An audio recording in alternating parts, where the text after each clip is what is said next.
My sister was obsessed with my boyfriends, and when I thought I had found the one she wouldn't take away, something happened that changed my life forever. By the time my sister slept with my fiancé, it wasn't even shocking. It hurt so badly I could barely breathe, but it wasn't surprising, because by then, it was a pattern. I still remember the way he said it. Voice shaking, eyes glued to the floor. I slept with Lily. It only happened once. It didn't mean anything. Once. He said it like that was supposed to make me feel better, like the number of times my sister had touched the man I was going to marry was the problem, and not the fact that she'd made a hobby out of crawling into the bed of every guy I'd ever brought home. But before I get to that night, I should probably explain how we got there, because it didn't start with my fiancé. It started when I was 15, with a boy named Connor and a sister who needed every room to orbit around her. Lily is 2 years older than me, and somehow she slid out of the womb with a spotlight attached. I was the nice one, the quiet one, the responsible one. She was the stunning one, the fun one, the life of the party. Growing up, everything in our house revolved around her moods. If she was happy, we all breathed easier. If she was sulking, the whole house tiptoed. If she was mad at someone, everyone else suddenly found reasons to be mad at that person too. And my parents, they worshipped her. Lily just has a spark, Mom would say, smiling like she was talking about some rare gemstone, and not a human tornado who'd just crashed Dad's car by accident for the second time. She's a free spirit, Dad would add, whenever Lily messed something up. Some people aren't meant to follow straight lines. Apparently, I was one of the straight lines. Then came Connor. He was my first real boyfriend. Stupidly sweet, floppy hair, the kind of kid who always carried his backpack on both shoulders.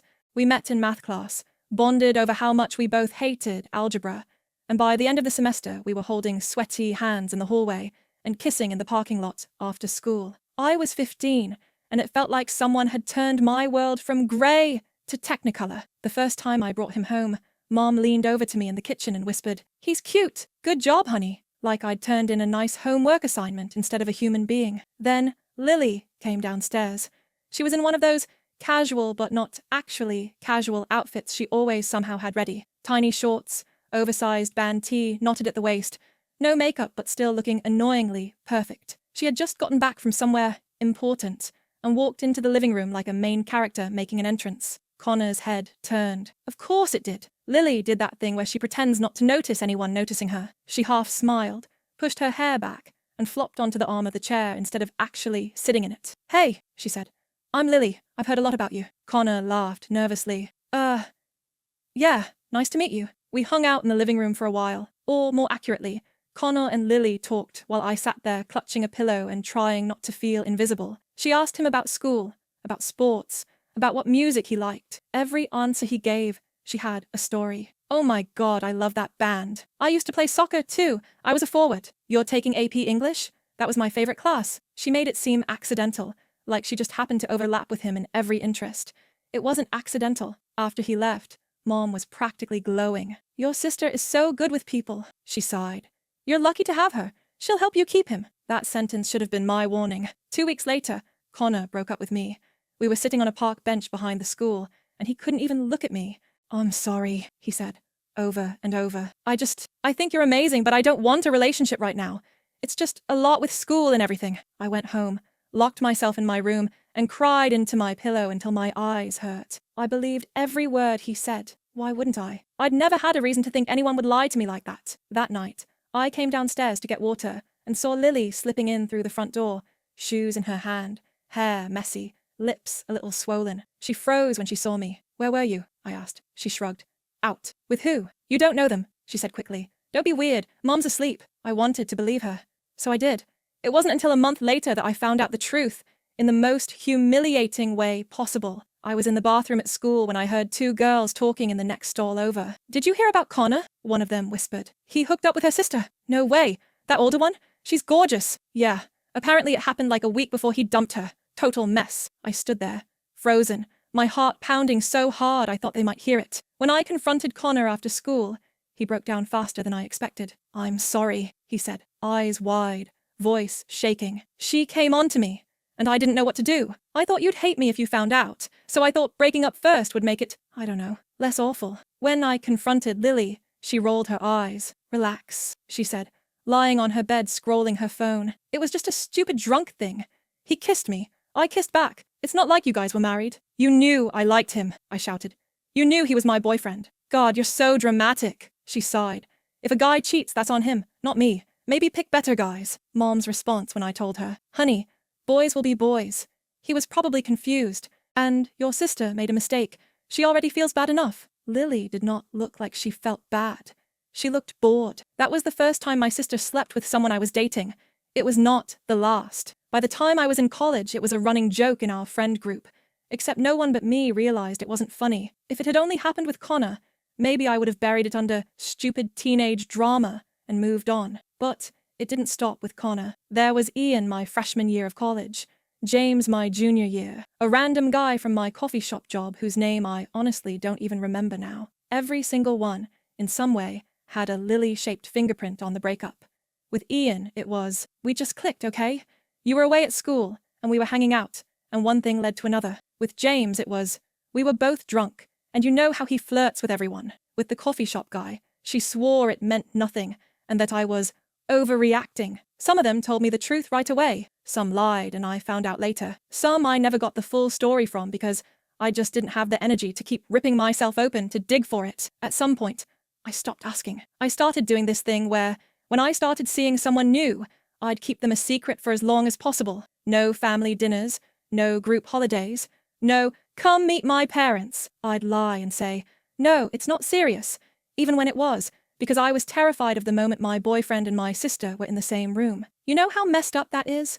To look at your own sister and feel danger? But whenever I tried to explain it to anyone, it sounded ridiculous. She just has bad boundaries, my best friend Carla said once. You just gotta tell her off. I have told her off, I said.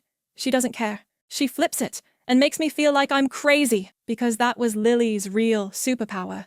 Not just getting people to like her, but making them question themselves when they didn't. She had this way of making everything sound reasonable. I didn't steal anyone, she'd say. If they really wanted you, they wouldn't have gone for me. How is that my fault? Or my personal favorite. Why are you so insecure? If you trusted your boyfriend and yourself, you wouldn't worry so much. And my parents? They helped her. Not with words, always.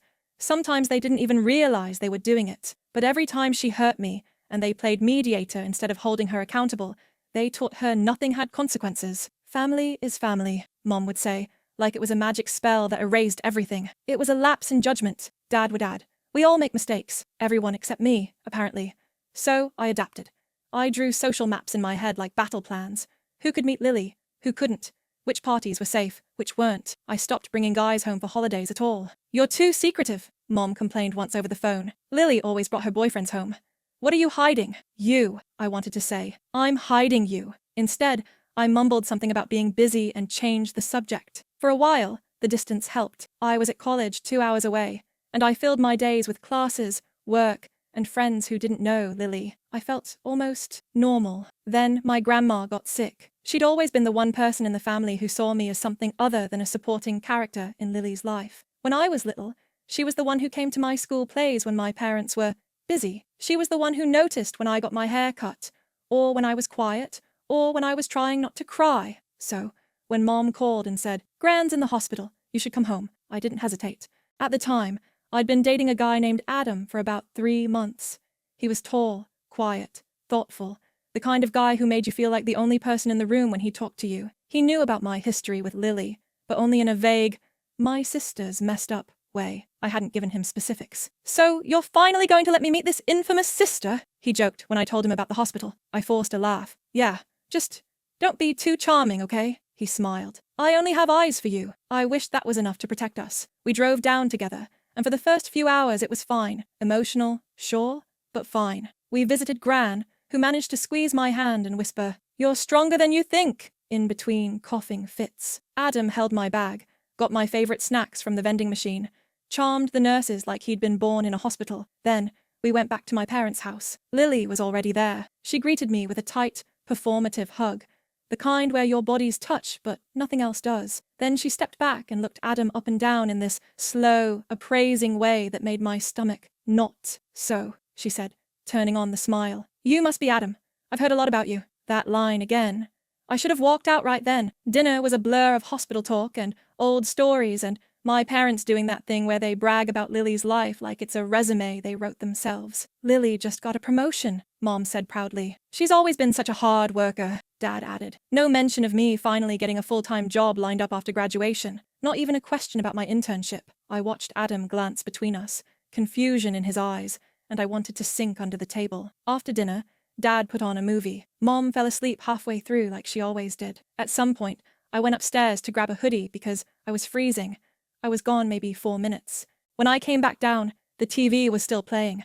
Mom was snoring. Dad was in the kitchen, and Lily and Adam were on the couch. They weren't kissing, but they were close, too close. Lily had shifted so she was turned toward him, knees almost touching his. One of her hands rested on his thigh. It was a light touch. Casual, if you didn't know her. Her head was tilted, hair falling over her shoulder as she laughed at something he said. He looked captivated. I froze in the doorway. It was like being 15 again, watching Connor's head turn when Lily walked into the room. Like being 19 and seeing James's texts with her that started with jokes and ended with heart emojis. Something inside me snapped. Adam, I said sharply. They both jumped like I'd fired a gun. Lily snatched her hand back. Adam stood up too quickly and almost tripped over the coffee table. Hey, Lily said, all innocent. We were just talking about that band you like. I was telling him I saw them live once. I stared at Adam. Can I talk to you for a second? He followed me into the kitchen like a scolded puppy. What the hell was that? I hissed. What? He asked, genuinely confused. We were just talking. She had her hand on your leg. I didn't even notice, he said. It didn't mean anything. I swear I was just being friendly. I felt my throat close up. I believed him, and I didn't. Both at once, because that was how it always went.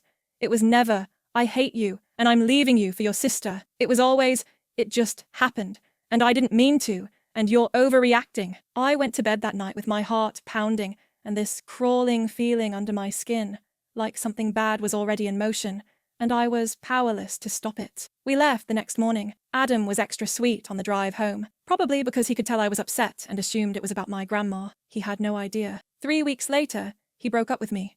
The reason? I don't know.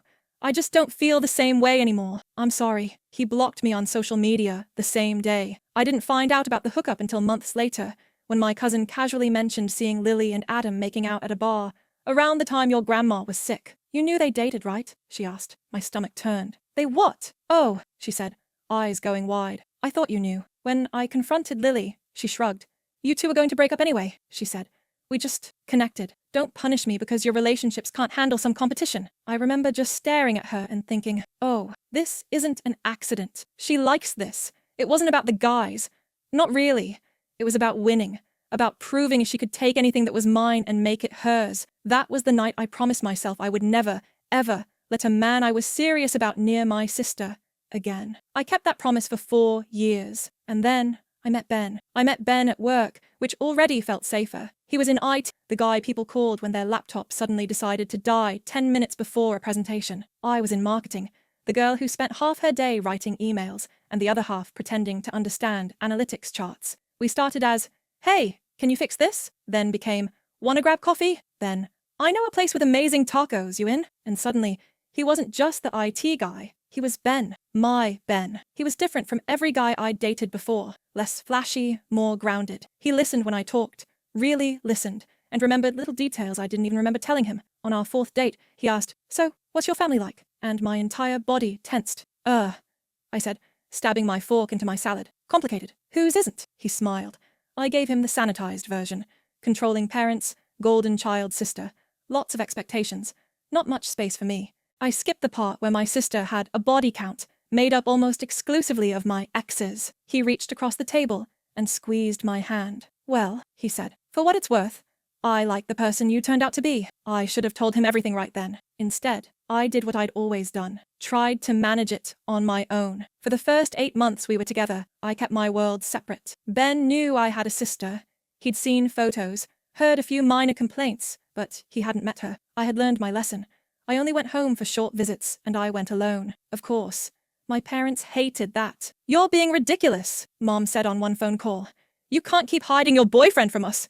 What are you afraid of? You. I'm afraid of you. Maybe he doesn't exist, Lily chimed in the background. Maybe she's catfishing us. Very funny, I said flatly. How do we know he's even real? She laughed. Because I'm telling you, I snapped. She sighed dramatically. Then bring him next time. Or is he embarrassed of us? She knew exactly which buttons to push. She always did. Ben, for his part, was patient at first. You don't have to rush anything, he said. We'll do the family thing when you're ready. But after a while, he started to look hurt. We've been together almost a year, he said one night. You've met my parents, my siblings, even my weird uncle. I haven't met anyone from your side. It's hard not to take that personally. It was a horrible position to be in. Either I risked my relationship with him by not letting him in, or I risked my relationship with him by letting him near my sister. I picked what felt like the less crazy option. I agreed to bring him home for Thanksgiving. The second I told my mom, she went into full event planner mode. We'll make your favorites, she said. Lily will be there too, of course. Oh, this is so exciting. Finally meeting the man who stole our daughter's heart. I felt a shiver of dread. The drive to my parents' house that Thursday felt like going to war. I'd prepped Ben beforehand. Lily is intense, I said. She likes attention. Just be polite, okay? Don't overshare. And if she starts acting weird, please tell me. He laughed. Acting weird how? Like psycho weird? Or just annoying weird? Both, I said. I'm serious, Ben. She has a history of... I trailed off. The words sleeping with my boyfriends got stuck in my throat. He frowned. Of what? Of getting too close to people I'm dating, I said finally. She likes to test boundaries. Well, he said, squeezing my knee. Those guys must have been trash if they fell for that. I'm not them. God, I wanted to believe him. When we pulled up, my mom was already waiting at the door like she'd been watching through the blinds since sunrise. Dad followed close behind, grinning. Lily appeared a moment later at the end of the hallway, casually leaning on the wall. Ben! Mom exclaimed, pulling him into a hug like she'd known him for years. We've heard so much about you. I had told them almost nothing beyond his name and job. Somehow they made it sound like they'd been part of our relationship from day one. Then, Lily stepped forward. She gave me a quick cheek kiss, and then turned her attention fully on Ben. So, she said, smiling that smile, this is the famous Ben. He held out his hand. Nice to finally put faces to the voices. Lily ignored his hand and hugged him. Not a quick, nice to meet you hug. A long, full body, arms around his neck hug. I watched his eyes flick to mine over her shoulder, slightly panicked. I forced a smile, the muscles in my face trembling. The day was fine. Annoying, uncomfortable, but nothing catastrophic. Lily asked him a million questions. Mom asked another million. Dad quizzed him about his job and 401k and football preferences, like he was interviewing him for the position of son-in-law. It was overwhelming, but Ben handled it well. He made jokes. He helped in the kitchen. He told a story about accidentally emailing a meme to the entire company, which made Dad laugh so hard he had to take his glasses off. At one point, I came back from the bathroom to find Lily and Ben sitting at the table, alone, heads close together, talking softly. My heart lurched. What are you guys talking about? I asked, trying to sound casual. Nothing, Lily said quickly. Just asking him if he's serious about you. My stomach dropped. Why? She gave me a fake innocent look. Because I care about you, duh. Ben looked uncomfortable. It's okay, he said later, when we were alone. She's just protective, right? I wanted to scream. No, that's not what that is, but I shoved it down.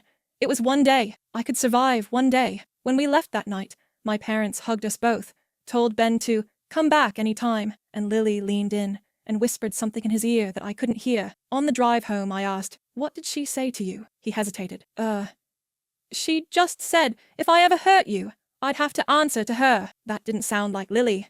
Lily didn't threaten people to protect me. She threatened people because it made her feel powerful. But I let it go. For once, nothing exploded immediately after. No sudden breakup, no dramatic confession. A week passed, then 2, then 3. We went back to our normal routine. I started to think maybe, just maybe, I had overreacted. Maybe Ben really was different. Then the late-night texts started. The late-night texts started almost 2 months after Thanksgiving. At first, I didn't think anything of it. Ben and I were on the couch, half watching some show, half scrolling on our phones, when his screen lit up. I wasn't trying to snoop. His phone was literally right there on the coffee table, lit up like a tiny billboard. The name on the screen made my stomach drop. Lily. Just that. No last name. No emoji. Just her. It was stupid how fast my body reacted. My heart jumped into my throat. My palms went sweaty, and I suddenly couldn't hear the TV anymore. It was like the room shrank. Ben didn't notice at first. Then it buzzed again. He glanced at it, frowned, and picked up his phone. Who's that? I asked, trying to sound casual and probably failing horribly. He thumbed the screen. Oh, your sister. My skin prickled. Why is she texting you? She's asking about some software stuff, he said, squinting.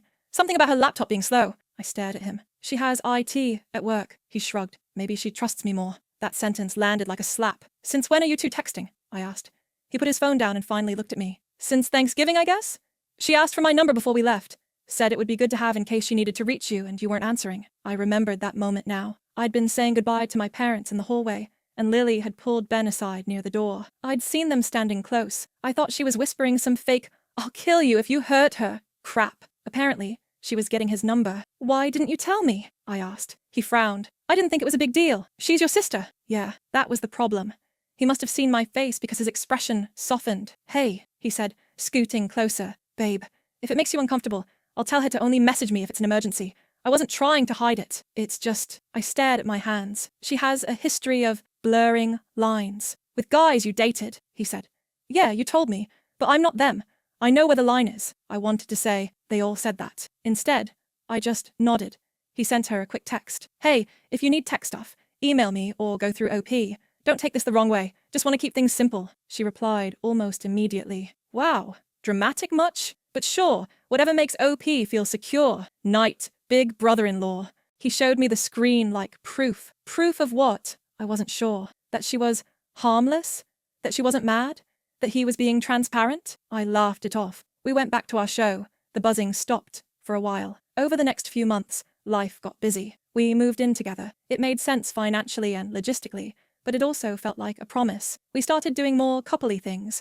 Double dates, joint grocery lists, arguing over whose turn it was to do dishes. It was domestic in a way I'd never had before. Ben was talking about the future more. If we ever have kids, when we buy a place, next year we should travel here. I let myself relax into it. I let myself imagine a future where my sister was just a footnote. Someone I saw on holidays that I could emotionally detach from. Ben was my real family now. That was the plan. Then the weirdness with his phone crept in. It was small stuff at first. He started taking his phone with him everywhere. To the bathroom, to the kitchen, to get the mail. If it buzzed and I was closer, he'd suddenly move faster than an Olympic sprinter to grab it. Once, we were watching a movie in bed, and he got a notification. I went to hand him the phone. He snatched it a little too quickly, face flushing. A familiar, cold feeling spread in my chest. "Who was that?" I asked. "Just work," he said automatically. "At 11:30 p.m.? We're launching a new thing," he said. "People are stressing." The next day, I walked past his desk while he was in the shower and saw his phone face down. But he'd made one mistake. The screen lit up with a preview across the top. A message banner from Lily. "Can't sleep LOL. You up?" I just stood there, staring at it. When he came out, towel around his waist, I was still in the living room. "Your work texts have your sister's name," I said quietly. He froze, then sighed. "Okay, yeah, it was her. I didn't want to set you off." "Set me off?" I repeated, my voice going sharp. "You get anxious about her," he said. "You know you do. I didn't want to ruin the night over nothing." "Nothing," I said. "She's texting you at midnight asking if you're up. She couldn't sleep. We were just talking," he said. "We were talking about Gran, actually. She said she's been thinking about her a lot lately, and how hard that time was for your family." My throat tightened. Of course she used Gran. "You didn't think that maybe," I said carefully. "If my sister, who has slept with almost every guy I've ever dated, starts texting you late at night, that maybe you should shut it down instead of chatting?" "I didn't flirt," he snapped, suddenly defensive. "I thought maybe if I kept things normal and chill, it wouldn't turn into a thing." "It is a thing," I said. "You're lying about who you're texting." He rubbed his face. "You know what? Fine. I won't respond to her anymore. I'll block her if that's what you want." "I don't want to have to ask you to block my sister," I said. "I want you to not want this." He stared at me for a long time. Finally he said, "Okay, I'll fix it. I promise." Did he? Yes, for a while. The texts stopped.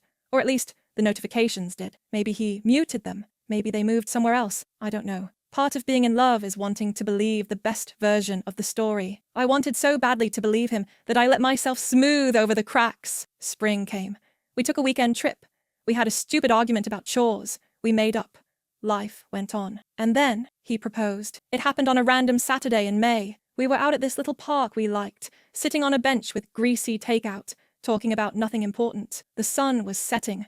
It wasn't some Pinterest-perfect event, but it felt real. He got weirdly quiet, then turned to me. "You know how I said I like our boring days the most?" he asked. I laughed. "Yeah, because you're secretly 80. He smiled, pulled a ring box out of his pocket, and my brain just shut down for a second. My first thought wasn't yes. It was, does Lily know about this? Which should have told me everything I needed to know. He opened the box. It was a simple ring. Nothing flashy, exactly my style. My heart did that stupid flutter thing anyway. "I love you," he said. "I want to do all the boring and exciting and terrible and amazing days with you. Will you marry me?" I stared at him. at the ring, at the life I'd almost given up on having. Then I heard my own voice say, yes. He slipped the ring on my finger. We kissed.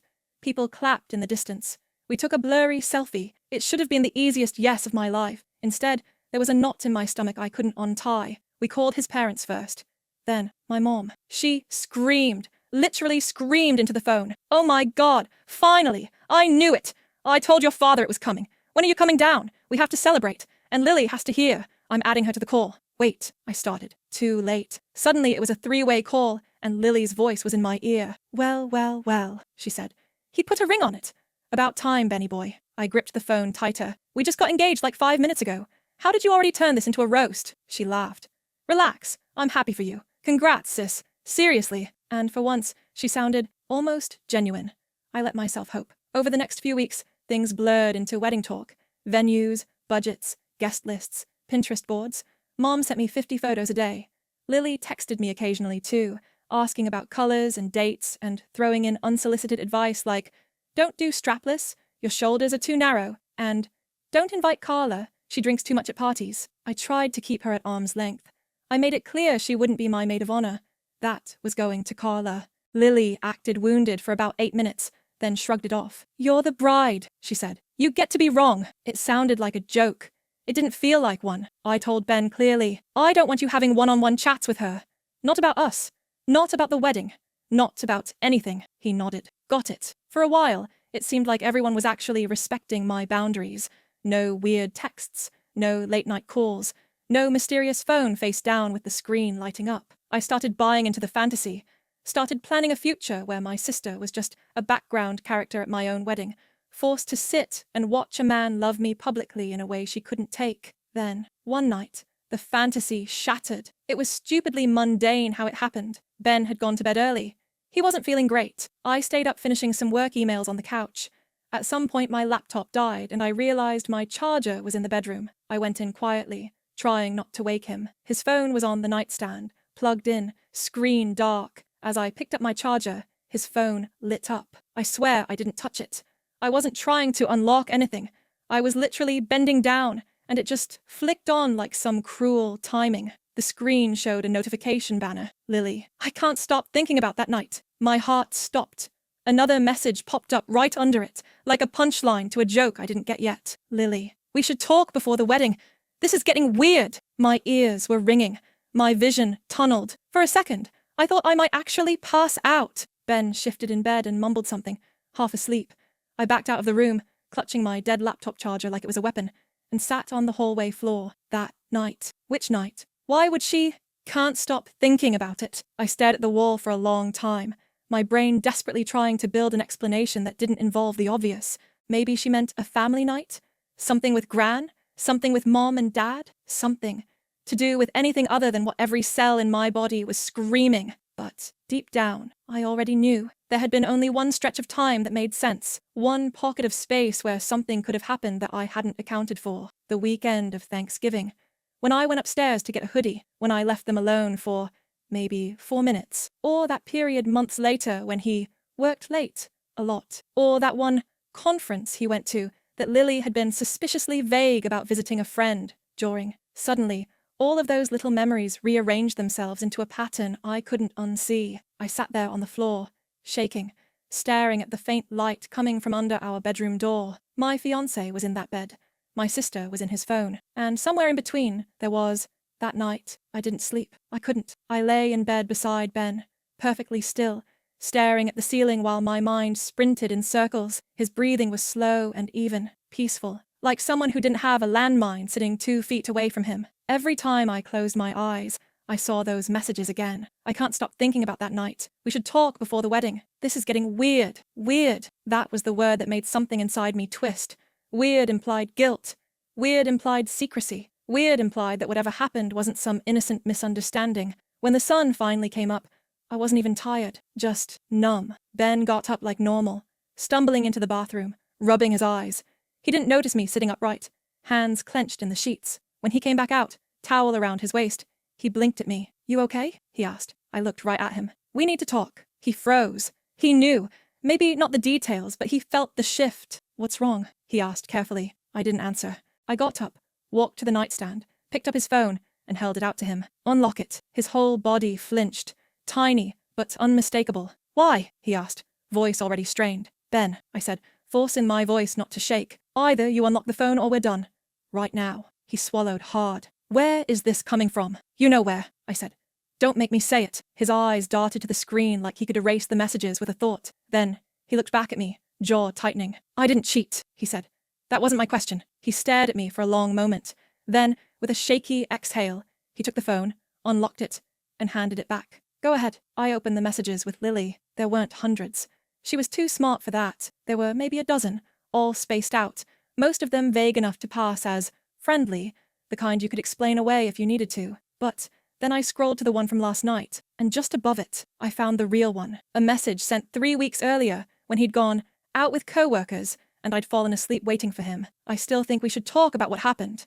It's wrong to pretend it didn't. My hands shook as I held the phone. Ben, what is she talking about? He sank onto the edge of the bed, head in his hands. It was nothing, he said. It wasn't what you think. Then what was it? I demanded. He didn't answer. I felt my voice rise. Ben, look at me. What happened? Finally, he lifted his head, and the defeated look on his face made my stomach drop even before he spoke. It was Thanksgiving, he whispered. Of course it was. I went outside to get some air, he said. Your parents were overwhelming, and I felt like I was drowning. She came out after me. She said she knew what it was like to feel smothered by the family, and that she could help me get through it. My skin crawled. She was crying a little, he said. Or pretending to. I don't know anymore. She said she wanted to make sure I wasn't scared away from you. I felt sick. Ben, get to the point. He squeezed his eyes shut. She kissed me. The room went cold. And, I asked, because there was always an and. She kissed me, he repeated, like maybe if he said it enough times it would shrink into something harmless. And I pushed her away. Immediately, I told her it wasn't okay, that I loved you, and I left. That's it. I stared at him. My heartbeat roared in my ears. That's it? I whispered. Then why would she text you saying she can't stop thinking about it? Because she's manipulative, he said quickly. Because she wants to mess with you, with us. I didn't respond. I ignored her. I swear. And the other messages? I asked, scrolling. What about these? He looked at them and exhaled shakily. I should have told you, he said. I know, but I didn't want to ruin things. We were happy, and I didn't want to bring your sister into our relationship again. She's already in it, I snapped. She got into it the second you gave her your number. He flinched. I felt the betrayal crawling up my throat like bile. Not because he kissed her back. He insisted he didn't. But because he hid it. Because he gave her darkness to grow in. I looked at him, at the man I'd planned to marry, and something inside me felt like it was splitting. I need to hear it from her, I said. His head jerked up. What? I need to hear what she says happened. That's a terrible idea, he said immediately. Maybe, I said. But I'm doing it. I grabbed my keys. Ben stood. Let me come with you. No, I said sharply. You've done enough. It took 15 minutes to drive to my parents' house. It felt like one long, suffocating inhale. Lily opened the door, wearing pajamas, and an expression that shifted too quickly from surprise to annoyance. Oh my God! Why are you here at? She glanced at the clock. 7:14 a.m.? Did someone die? Yeah, I said. My patience. She raised an eyebrow. You're being dramatic. Tell me what happened with Ben. Her face didn't change. Not surprise, not guilt, not fear.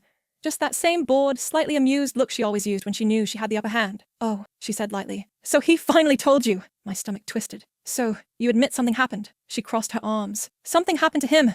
Not to me. What does that mean, Lily? It means, she said, leaning against the doorway like she was posing for a magazine. I kissed him. He didn't kiss back. Happy? No, I said, because the next part was always the part she enjoyed. Why did you kiss him? She smiled. Because I wanted to see if he was really loyal. My voice cracked. Why would you do that? Come on, she said, rolling her eyes. You know why? No, I said. Explain it to me. She pushed off the doorframe and stepped closer. Because every guy you've ever had, the good ones, only looked at you because you were there first. And I wanted to see if this one was the same. That's all. That's all, I repeated. It was a test, she said simply. You should be thanking me. Honestly. He passed. I stared at her. Then why are you still texting him about it? She shrugged. Because he gets nervous when I remind him. It's funny. My mouth fell open. Are you serious? You've been playing with my fiancé because it amuses you? Relax, she said, laughing. He didn't cheat. I didn't sleep with him. You should be celebrating. This one's not like the others. I felt the floor tilt under me. All this time, I said quietly. All these years. You weren't tempted. You weren't in love. You weren't lonely. You weren't drunk. You were just testing whether you could take something from me. Her eyes glittered. Well, yeah. The world went silent. I didn't scream. I didn't cry. I didn't shove her or slap her or do any of the things people fantasize about doing in moments like this. I just looked at her and said, "You're not going to my wedding." That wiped the smile off her face with surgical precision. "You're joking," she said. "No," I said. "You're not invited." She stepped forward. "You can't actually be serious. Mom and Dad will lose their minds. I don't care. You can't cut out your sister over one stupid kiss," she snapped. "I'm cutting you out over a lifetime of cruelty," I said. "The kiss is just proof." Lily's mouth opened, then closed. She stared at me with a look I had never seen before. Fear, not of losing me, of losing the audience. "You'll regret this," she said finally. "I already regret every time I let you near someone I loved." I turned and walked away. She didn't follow. When I got home, Ben was sitting at the kitchen table, head in his hands. When he heard the door, he looked up. His eyes were red. "What did she say?" he whispered. I sat down across from him. "She said you didn't kiss her back." He let out a long, shaky breath, like he'd been suffocating. "But," I said, voice hardening, "she also said she kissed you to test your loyalty, because she likes seeing what she can take from me." His face twisted with disgust. "Jesus! And she said she kept texting you because it made you nervous, because it was funny." He clenched his jaw so hard I could see the muscle twitch. "I'm so sorry," he said. "I should have told you. I should have shut it down. I should have blocked her. I should have done everything differently." "You should have," I said quietly. He reached for my hand. I didn't pull away, but I didn't take it either. "I love you," he said, voice breaking. "Please don't let her destroy this too." I looked at him, really looked at him, at the man who lied by omission, who hid something he knew would wreck me, who let my sister inside our relationship because it was easier than confronting her, but also the man who didn't kiss her back, the man who pushed her away, the man who didn't sleep with her when so many before him did. I exhaled. "This isn't over," I said. "But I don't know what happens next." He nodded. "Whatever it is, I'll do anything." I believed him. I just didn't know if anything was enough. For the first time in my life, I felt like I was seeing my family from outside a glass wall, like I had finally stepped out of whatever script they'd been forcing me to read from my whole childhood. And they did not like that. 2 days after confronting Lily, my phone started blowing up. First Mom, then Dad, then group chats, then individual calls, then texts that kept lighting up my screen like emergency sirens. I ignored all of them, until Dad sent, "We're coming over. This is getting out of hand." I showed Ben the message. He exhaled like someone preparing for a root canal. "They're going to defend her," I said. "You know that, right?" He nodded. "I'll stand with you." I believed him, and for the first time in days, that belief didn't hurt. They arrived 40 minutes later. Mom marched in first, clutching her purse like it contained the holy scriptures. Dad followed with that grim, "I'm disappointed but trying to be neutral" face he used whenever Lily had wrecked something expensive. They sat on the couch, didn't ask permission, didn't even say hello. Mom dove right in. "What is this nonsense about uninviting your sister from the wedding?" I didn't sit. I stayed standing, arms crossed, just to prove, to myself as much as to them, that I wasn't 12 anymore. "She kissed my fiancé," I said. Mom rolled her eyes so hard I heard it. "She told us. She explained everything. She said it was nothing." "She kissed my fiancé," I repeated. "And then she kept contacting him." "That is not a reason to destroy this family," Mom said. "Lily made a mistake." "She always makes mistakes," I snapped. "And you always expect me to clean up the emotional mess." Mom's jaw tightened. Dad exhaled sharply. Dad finally spoke. "Honey, you can't punish someone for one lapse in judgment." "One lapse?" I laughed, shocked at how sharp it came out. "Do you have any idea how many boyfriends she's taken from me?" Mom pinched the bridge of her nose. "Here we go again." "No, here you go again," I said. "You're doing it again. Jumping to protect her because she's the one who throws tantrums and I'm the one who shuts up." "That's not true," Mom protested. "Really," I said. "Name one time you held her accountable for anything she's done to me." Silence. A long, heavy silence filled the room like smoke. Dad shifted. "It's complicated." "No, it's not," I said. "She does whatever she wants, and you two pretend it's normal. You reward her for hurting people because if she's happy, then the whole house is peaceful." Mom's lips thinned. "We are not discussing ancient history. We are discussing your wedding." "Yes," I said. "My wedding. Not hers. Not yours. Mine." "That's exactly why you need to invite her," Dad said. "It's the right thing to do." I actually laughed. "The right thing? For who? For the image of our family? Or for Lily's ego?" That one landed. I could tell by the way Mom sat back, startled, like she hadn't expected me to actually fight back. Dad cleared his throat. "What did Ben say about all of this?" We both looked at him. Ben sat up straighter. "I told her what happened. I told her I should have said something sooner. I told her she's right to set boundaries." Mom's mouth fell open. "Boundaries? With her own sister? With someone who kissed me while I was dating her daughter?" Ben said calmly. Mom sputtered. "She said you two had a confusing moment. She was trying to make sure you were good enough for our daughter. Ben blinked slowly. Mrs. S., how would you feel if your sister had kissed Dad before the wedding and called it a test? Mom's face went pale. Dad stood abruptly, like the conversation was physically hurting him. This is ridiculous. We're going home. Mom stood too. Your sister is devastated. Absolutely devastated. She said she's been crying all night. I shrugged. Maybe she should have thought about that before kissing my fiancé. Mom's eyes flashed. You're being cruel. No, Mom, I said quietly. She is. I'm just finally not letting her get away with it. Mom opened her mouth again, but Dad put a hand on her arm. Let's go. They walked out without saying goodbye. Ben let out a breath he'd been holding for 20 minutes. That went better than I expected. I laughed, a tired, broken laugh. God, that was years coming. But the fight wasn't over. Not even close. That night, Lily texted me. A wall of messages, paragraphs, unhinged, self-victimizing, chaotic paragraphs. I don't know why you're doing this. I didn't do anything wrong. You're being brainwashed by him. You're ruining our family. He probably lied. Are you seriously choosing a man over your own sister? And then the final one. If you really go through with this, I'm done with you. For good. I stared at the screen for a long time, and then, slowly, I typed, okay. I hit send. It was the easiest word I had ever written. The next week was tense. My mom sent a dozen guilt-tripping messages every day. My dad sent let's be reasonable essays that read like someone had fed ChatGPT a prompt titled How to Ignore My Daughter's Pain. Lily posted vague Instagram stories like, some people just love drama. You can't help someone who loves playing the victim. I didn't respond to any of it. For the first time in my life, I wasn't shrinking to make space for her. And weirdly, without her taking up all the oxygen, I could finally breathe. Ben and I talked. Really talked. For hours. About his mistake. About trust. About patterns I'd dragged from childhood into adulthood that made me accept behaviors I should have never tolerated. We cried. We yelled. We sat in long silences holding hands. It wasn't magical. It wasn't easy. But it was real. I told him exactly what I needed. Transparency. No secrets. Distance from my family. Especially from her. And a promise that if my sister ever contacted him again, he would tell me immediately. He agreed. Not because he wanted to appease me, but because he meant it. He genuinely wanted to rebuild. And even though it hurt like hell, I found myself believing him. Or at least, believing he wanted to try. And that was something. 2 months later, we got married. Small ceremony. Backyard. String lights. 20 people. Zero drama. Zero Lily. People asked where she was. I said, not invited. Some raised eyebrows. Most didn't push it. And here's the surprising part. I didn't miss her. Not once. Not for a second. When I walked down the aisle and saw Ben crying, full ugly cry, face crumpled tears, I felt something I had never felt before. Peace. Because this moment was mine. My love. My life. My choice. Not something she could take. Not something she could twist or test or sabotage. Mine. Lily hasn't spoken to me since. Mom tries to guilt-trip me every few weeks. Dad pretends to be the neutral mediator, while somehow still choosing her side. And me? I'm happy. Not perfect. Not healed overnight. But happy. Because I learned something huge. Sometimes family is just the people who shared your house. And sometimes the real family is the life you build once you walk away from the people who keep setting your world on fire. I used to think losing my sister would break me. But losing her was the first time I ever felt whole.